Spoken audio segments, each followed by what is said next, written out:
Why does the very mention of dark magic send a chill down the spine? What is the source of this deep, often visceral unease?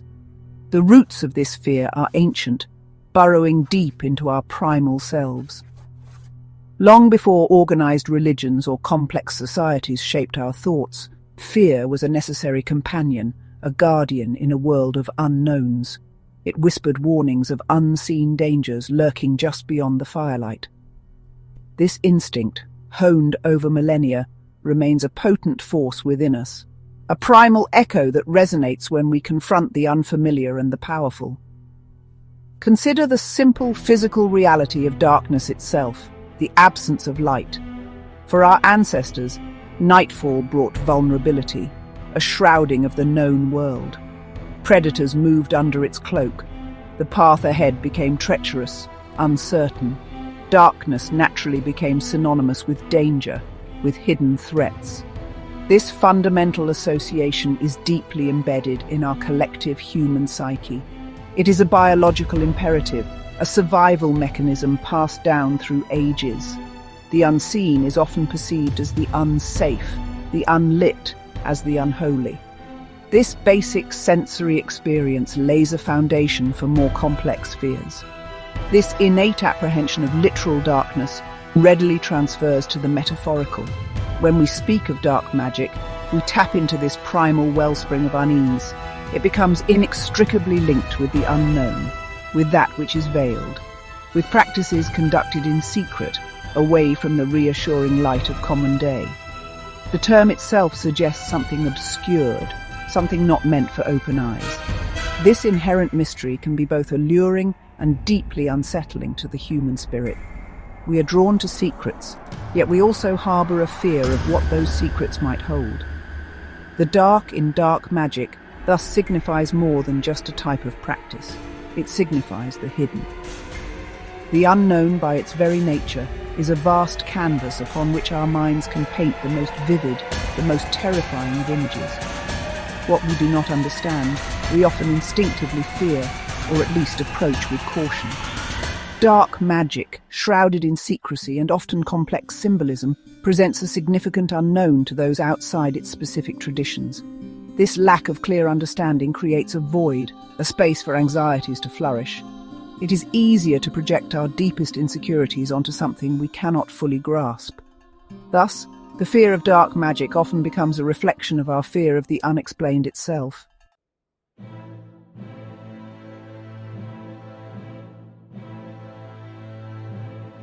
Section 2. The social construct, how societies cultivate fear. While primal instincts lay the groundwork, society acts as a powerful cultivator of fear. Individual apprehensions, when shared and validated by a group, gain immense strength. Societies throughout history have always sought to define and maintain order. This often involves establishing clear boundaries between the acceptable and the forbidden. What lies outside these established norms can easily become a target for collective fear. Practices deemed other or deviant are often swiftly stigmatized. This process is not always conscious, but it is deeply effective in shaping belief. Fear, in this context, becomes a tool for social cohesion, albeit a restrictive one. Dominant belief systems, whether religious, political, or cultural, play a crucial role. They often dictate what is considered sacred, and conversely, what is profane. Spiritual paths or magical practices that do not align with the prevailing orthodoxy are frequently cast in a negative light, portrayed as dangerous or subversive. This is not necessarily born of malice, but from a desire to protect the established order, to maintain the integrity of the dominant worldview against perceived threats. The dark label becomes a convenient way to categorize and dismiss alternatives, thus ensuring the continued adherence to the accepted way of seeing and being. Historically, those in positions of power have understood this dynamic well. The fear of dark arts or witchcraft has often been exploited to suppress dissenting voices, to persecute marginalized groups, or to eliminate rivals who challenged existing authority structures. Accusations of practicing forbidden magic became a potent weapon, capable of inciting public hysteria and justifying brutal acts of oppression. The witch hunts of centuries past stand as a stark testament to this manipulation, where fear, fanned by propaganda, led to unimaginable suffering and loss. This societal conditioning creates a powerful cultural inheritance of fear. Stories, warnings, and prejudices are passed down from one generation to the next. Children absorb these attitudes long before they can critically assess them. The fear of dark magic becomes an almost unquestioned part of the cultural landscape. It is embedded in language, in folklore, in common superstitions. This inherited fear is difficult to dislodge, even in more enlightened times. It forms a subtle, persistent bias that colours our perceptions, often without us even realising the ancient origins of our unease.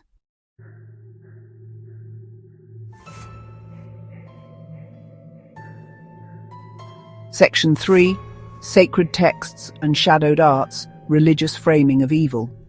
Many of the world's dominant religious traditions present a clear dualistic framework, a cosmic struggle between a benevolent creator god and a malevolent adversary. This divine opposition is often mirrored in a moral dichotomy of absolute good versus absolute evil. Such narratives provide a straightforward, easily understandable moral compass for believers. They define what is holy, what is righteous, and by extension, what is unholy and sinful. Within this framework, any spiritual power or practice not originating from the accepted divine source is often viewed with deep suspicion, if not outright condemnation. This sets the stage for a specific kind of fear surrounding alternative magic. Practices that did not fit neatly into the established religious doctrines or that seemed to draw upon powers outside the sanctioned channels were easily and often purposefully demonized by religious authorities.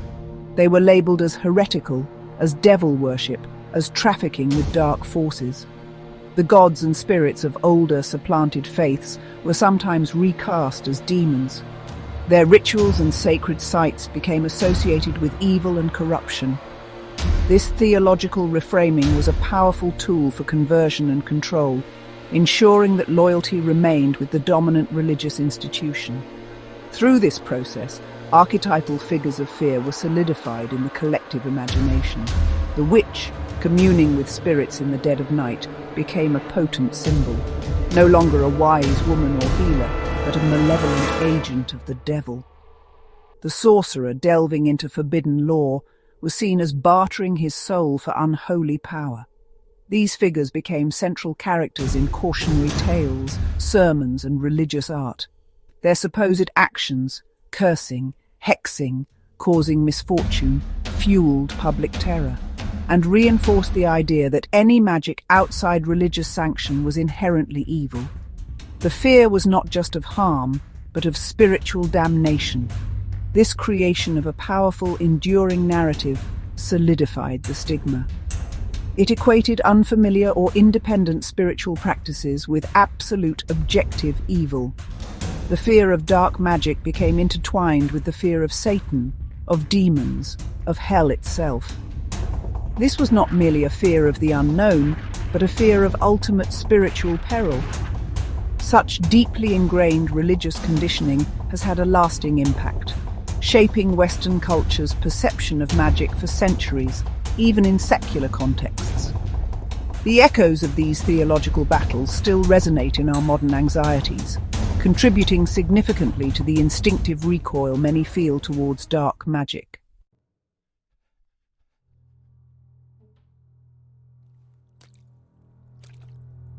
Section 4. The narrative spell stories that bind our perceptions. Human beings are, at their core, creatures of story, weavers of narrative. We make sense of the world, of ourselves, and of the unknown through the tales we tell. These stories, passed down through generations, shape our understanding and our beliefs. They provide frameworks for interpreting experiences and for defining what is good or bad. When it comes to dark magic, the power of narrative has been particularly potent. Folklore, myths, and legends across cultures are replete with cautionary tales of powerful sorcerers who meet terrible ends, of curses that destroy lives, of dark entities that demand dreadful prices for their boons. In more recent centuries, literature and then cinema have taken up this mantle. Gothic novels painted vivid pictures of shadowy figures performing forbidden rites. Horror films brought these fears to life on screen with terrifying immediacy. Dark magic became a staple of villainy, the go-to power source for antagonists. The visual and emotional impact of these portrayals is immense and far-reaching. They create powerful mental images, indelible associations that are hard to shake. The sorcerer in his dark tower, the witch cackling over her cauldron. These become the default images that spring to mind, reinforcing the fear. The repetition of these tropes across countless stories solidifies the apprehension. When dark magic is consistently depicted as a source of terror, corruption, and suffering, it becomes increasingly difficult to imagine it in any other light. The narratives create a self-reinforcing loop of fear and confirmation bias. We expect dark magic to be evil because that is what the stories have taught us. And any ambiguous or unfamiliar practice is then easily filtered through this lens of dread. The richness, the complexity, the potential for other interpretations is lost, swallowed by the overwhelming weight of negative narrative conditioning. This narrative spell binds our perceptions, often unconsciously. It creates a cultural shorthand where dark magic automatically equates to evil intent. Even for those who may not consciously subscribe to specific religious doctrines, the cultural narratives are pervasive, seeping into our worldview from a young age. They shape our emotional responses before our critical faculties are fully developed. Understanding this power of story is crucial if we are to deconstruct our fears, to recognize that the map of narrative is not always the territory of reality, and that other stories, other perspectives about these ancient arts may also exist.